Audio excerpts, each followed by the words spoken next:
제 옛날 생각이 좀 났습니다. 상당히 내성적인 사람이었고, 이렇게 원고를 들고서도 읽을 수 없는 사람이었고, 참 나에 대한 자존감이 낮았고, 난 참 왜 이것밖에 안 되는 사람일까? 왜 이렇게 평범할까? 나는 이렇게 뭐 잘난 게 없을까? 나는 이렇게 뭔가 말할 수 있는 게 없을까라는 수많은 마음으로 상당히 좀 자책하거나, 또는 수많은 책들이나 영상이나 보면은 너무 믿음이 뛰어나신 분들, 막 어떤 엄청난 응답을 받는다든지 음성을 듣는다든지 놀라운 기도의 역사를 보시면서 그런 것들 책에 쓰여진 분들 보면은, 와, 저들은 너무 멋있는데 나는 그런 사람이 아니니까 참 나는 뭔가 이륜가 삼륜가 영적으로 그런 안타까운 마음을 가지고 살던 사람이었습니다. 그게 상당히 오랫동안 지속됐고, 뭐 중간중간 어떤 하나님께서 은혜 주신 수많은 캠프들에 참여했던 적도 많지만, 그분이 나의 삶 가운데 직접적인 역사를 하신다는 것은 좀 나와는 무관한 삶인 것 같았습니다. 시간이 흘러서 군대를 가게 됐고, 항상 남자라는 존재는 군대를 가야지 정신을 좀 차려요. 어떤 개념이면은 군대를 가기 전까지는 그냥 열심히 살긴 살지만 그렇게 뭐 생각이 별로 없어요.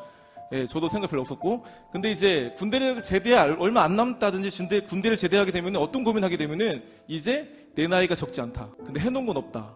어떻게 살지? 이런 고민 가운데 잠이 안 오는 겁니다. 어떤 잠?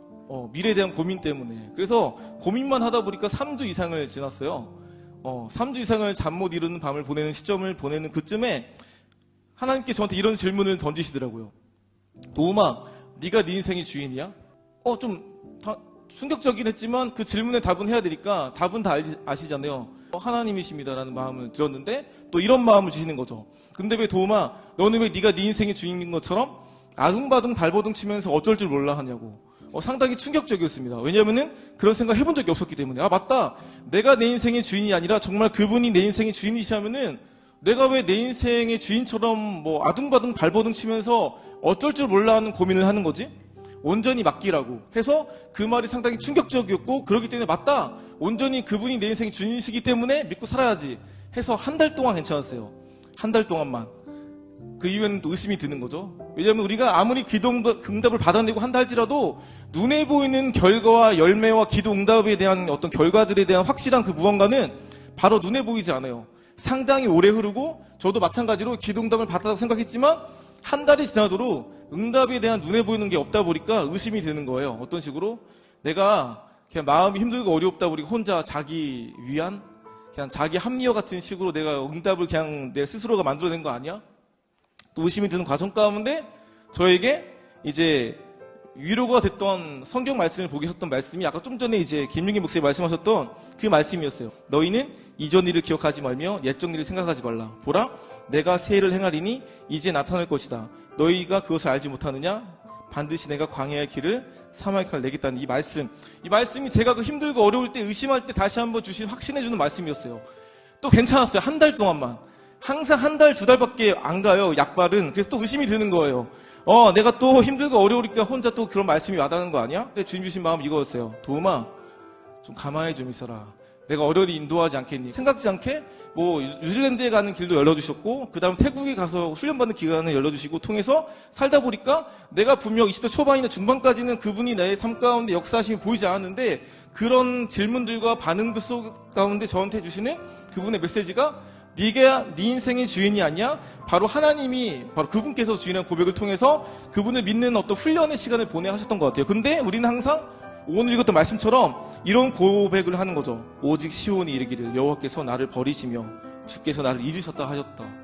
이렇게 생각하면서 우리는 항상 그분은 내 기도를 씹는 분, 내 기도를 듣지 않는 분이야 수많은 마음을 가지고 살아가는 것 같아요. 저도 가장 절박할 때, 나에 대한 내가 너무 싫어서, 내가 너무 이런 나의 모습이 싫어서 고3 때 기도 제목이 대학 수능과 대학을 잘 가고 또 내가 원하는 과가 기도 제목이 아니라 하나님 나 좀 바꿔달라 기도했던 그 걸음 가운데 내가 빡세게 눈물 흘리고 기도했지만 지금 이 순간 눈에 보이는 응답은 보이지 않았어요. 그러니까 항상 우리가 어떤 마음이 들겠습니까? 기도해도 안 되네, 안 되는구나, 까먹었어요.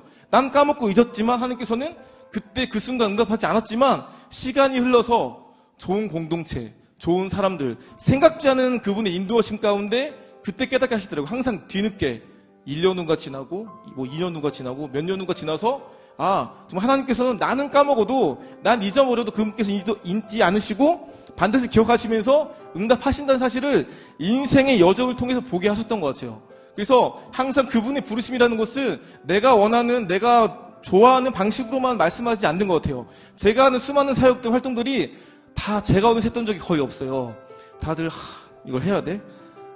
안 하면 안 돼? 이런 마음 가운데 하다 보니까 한계된 것들이 많거든요. 근데 최근에는 뭐가 있었으면은 이제 이번 2022년 1월 1일 날에 여기 아까 MC 친구들 알죠? 시온이 예람이랑 같이 어디 갔다 왔어요. 새해 어디 갔다 왔냐? 서울역 이제 어르신들을 만나러 갔다 왔어요. 이 얘기를 처음에 시온이가 먼저 했어요. 그 미친 텐션의 두 분 중에 한 분이. 근데 그때는 별로 안 가고 싶었어요. 그걸 또 가야 돼? 왜냐면은 갈 수는 있죠. 하지만 지속적으로 갈 거 아니면 안 가야 될 것 같은 마음. 우선 이거를 하게 된 동기는 이 시온이의 동생이 있어요. 이 동생이 너무 귀한 동생이긴 하지만 이제 별로 학교를 안 좋아하고 뭐 게임만 좋아하고 하는 남동생이 있대요. 그래서 상당히 마음고생이 많은데, 다들 알다시피 집에 있는 형제, 자매, 남매, 동생 있잖아요. 다들 알다시피 관계가 별로 안 좋아요. 별로 안 친하고 별로 필요상의 대화가 안 되는 관계들이 많은데, 뭘 하자고 말해도 싫어, 너나 해, 난 안 가, 별로, 됐어, 이런 말만 하는 관계가 일반적인 형제 관계이고, 저도 동생과 그런 관계일 때가 많았는데, 근데 이 작년 말에 시온이가 이제 동생한테 말을 건 거죠. 저번에 서울역을 지나가다가 노숙하시는 어르신들을 보게 됐는데 좀 마음이 좀 뭔가 좀 찡함이 있어가지고 2022년 1월 1일 새해 첫날에 그분들 만나고 그분들에게 어떤 먹을 거나 따뜻한 옷이나 핫팩 같은 걸 전하고 오려고 하는데 같이 갈래? 그 말을 전하고 사실 동생이 너나 가, 또는 싫어, 됐어, 장난하냐? 뭐 이렇게 할 줄 알았는데 생각보다 신기하게 동생이 고민을 좀 하더니 좋아, 가자 해가지고 가게 되면서 그 동생과 또 동생의 절친이 또 남자 그 동생 친구랑 함께 같이 이제 올라오게 된 거예요. 서울까지, 지방에서. 그래서 그 서울역에 있는 광장에 있는 어르신들도 만나고 또 지하보도에 있는 수많은 어르신들도 만나고 또 그분들에게 뭐 옷도 전해드리고 인사도 드리고 이야기도 듣고 하는 시간을 보내면서 3시간 이상 동안 50명이 넘는 어르신들을 만났는데, 단순히 뵌 것을 끝이 아니라 그때 한 친구가 몇몇 어르신들께 이런 질문을 한 거죠. 어르신, 뭐 어떤 게 필요하세요? 라고 질문을 했더니, 일반적으로 이런 분들은 뭐 술, 담배, 뭐 돈, 이런 것들을 원하실 때가 많거든요. 근데 정말 의외로 또 생각지 않는 그런 말들을 하시는 거예요. 뭐가 필요하세요? 물어봤더니 나? 성경책을 구할 수 있나? 아니, 노숙자 할아버지 또 노숙자 어르신들이 성경책을 달라는 거예요. 그런 분들을 만나기 쉽지 않거든요. 작년에 제가 알던 한 청년이 1년 동안 거의 용산역에서 만났지만 그런 일은 없었어요. 근데 신기하게 이 친구들의 어떤 만남 가운데 너무 감사하게도 그런 귀한 일이 있었던 거죠. 성경책을 달라고. 그래서 정말 그분께 드렸고, 원래 성경책 있었지만 잊어버렸다, 갖고 싶었는데 누구한테 달라고 할 수 없었는데 너무 감사하다 말씀하시면서 성경책을 받아가시고 너무 좋아하셨는데, 추가적으로 그때 그 시온이의 동생인 남동생의 또 친구가 같이 왔는데, 그 친구가 알고 봤더니 고등학생인데 무교였어요. 예수 믿지 않는 친구가 같이 왔어요. 아직 하나님 알지 못하는 친구. 근데 서울역 봉사라고 뭔가 좋은 일을 한다고 생각해서 왔었는데, 그 친구도 3시간을 함께 시간을 보내면서 충분히 짜증날 수 있고, 뭐야 이게, 다시는 안 올 거야 할 수도 있는데, 오히려 다음에도 또 갈 거다, 2월 달에도 갈 예정이라 말을 했더니 좋아, 자기도 가겠다고 막 가자 하면서 말을 하더라고요. 근데 중간에 이 성경책이 필요하다고 말했던 그 한 할아버지를 만났을 때, 그 무교인 그 고등학생 친구한테, 저분한테 이 성경책을 가지고 전해줄래? 대신?